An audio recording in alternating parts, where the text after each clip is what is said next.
What's happening, my beautiful people? My name is Mike LaBelle, and welcome back to the YouTube channel. And today, my friends, we're talking about icon swaps. Where should you be looking to make those investments? There is a bit of subjectivity depending what you need in your squad.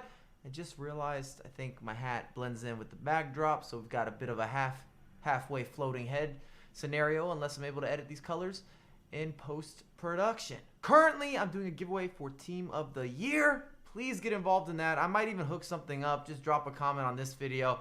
I've been moving FIFA points this way and that way and really trying to give back as much as possible during some of the busiest time periods within the FIFA season when FIFA points are most relevant. Beginning of the game, Team of the Year. We had foot miss. We're going to have Team of the Season at some point coming up in the near-ish future, a few months down the road. Maybe not the near future, but you get the idea. I'm trying to hook you guys up as much as possible. Plus, you can tell me more about what icon swaps you're doing, maybe combinations, because it can get rather interesting depending how many of the tokens you're going to have where you can unlock players. And if you're brand new to icon swaps, welcome to FIFA 20. You complete objectives. After completing these objectives, you are then earning tokens. Then you trade them in for icons.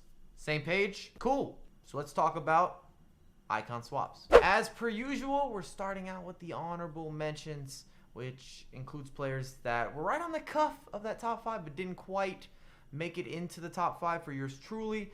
And when I'm looking at building out this top 5, I'm going from a gameplay perspective. Guys that I think are going to be assets on the virtual pitch, and to some degree how much you have to invest in those players. It's some level of a hybrid or a combination. And the first couple guys that I want to bring to fruition, that I want to put out there, Van der Sar gives you that strong link to Virgil van Dijk. And that's always very convenient, especially from the goalkeeper position. And the other reason that I like Van der Sar is not only is he proven in FIFA, and he gives you that link, but he's got good size, and it's an easy player to incorporate for next to nothing. We're talking about 6 tokens.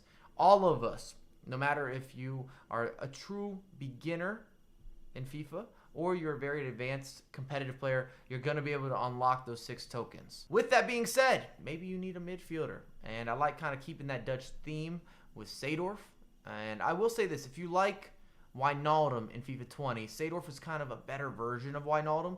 Also gets you that Virgil van Dijk link up, box-to-box midfielder, skill moves, presence, doesn't get tired, can do everything on the virtual pitch. Not the biggest of players, but he does have pretty solid agility. It gives you something going forward, something chasing back, the ability to facilitate. So this is where I talk about preference, subjectivity, and what you need in your squad. It's going to dictate who's your must pick up or must have ASAP. And last of the honorable mentions, and it's going to be a bit of a surprise, Bobby Moore. 89 overall, center back, very high agility. People are concerned that he's going to be too slow. Have you used any of his variations in a draft? And I want to bring that up because you're defending versus faster oppositions or faster teams or squads than what you would normally see in division rivals or even the weekend league at this point, because the draft is all Cristiano Ronaldo, Messi, Neymar, Mbappe, sometimes the highest versions or iterations of these foot items. And anytime I've used Bobby Moore, surprisingly enough, he's fast enough, he's quick enough, and it comes down to that agility statistic. And for 5 tokens, getting an 89 overall center back, I don't know if you can get a better value play. Drum roll please at number 5 as we proceed to give you what you need. I've got Zambrata. There's been a lot of hype around this foot item. I will say this, I wish that we had his left back variation versus it being his right back. There's just more options for that right back position compared to what's going down on the left side. It's been very debatable, and we've already seen Zambrata used and in the competitive scene, even though it is that left back version. And it's the same question that I'm almost going to have to reissue throughout this video. What do you need? Where are you already built out? What have you accomplished? Also, how much time are you going to put into icon swaps? Number 4, Raul, one of my favorite players of all time. Plenty of memories with him scoring goals, being able to provide, having some silky turns. And at an 88 overall, 4-star weak foot, 4-star skill moves, only 10 tokens, and you get a player that can score in a variety of ways, and he's versatile. Do you need a center attacking mid, a winger, a striker? And if you play a 4-1-2-1-2, Raul's 5'11", He's not undersized. He definitely has a presence on the pitch. You could play him as a center mid depending who else is in your midfield combination if you're playing a narrow formation, because if you had a couple defensive players, then you could obviously take a chance with one of the midfielders being a little more attacking based, and then your center attacking mid should be pushing forward. Hopefully you have someone like Maradona or Messi. Those are just good insert here options. Neymar.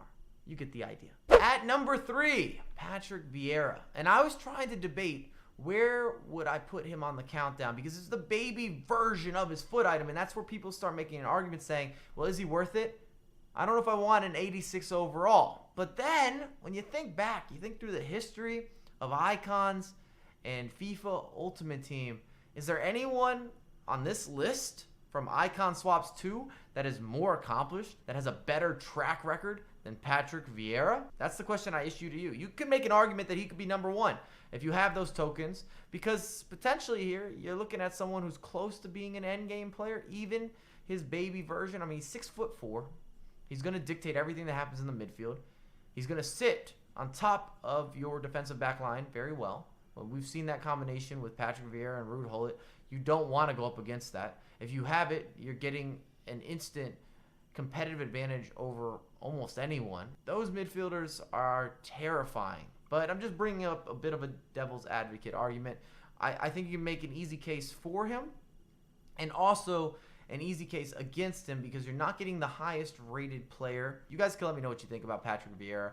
I saw everything going down on Twitter. I feel like a lot of people didn't have him on the radar, and I think it's a combination of, we've seen a lot of Patrick Vieira over the years. He's only an 86 overall, and people, if they're going to grind for 20 plus tokens, are looking more for prime versions of different icons. Number 2, runner-up position. I've got Del Piero, 5-star weak foot, 4-star skill moves, fits the meta, and another player that can give you multiple positions on the pitch while keeping a very high standard. And when you look at his offensive statistics, there's really no letdown. I mean, you could make a case saying he's not physical enough, he's not going to be strong enough, and he's 5'9", or at least he's listed at 5'9".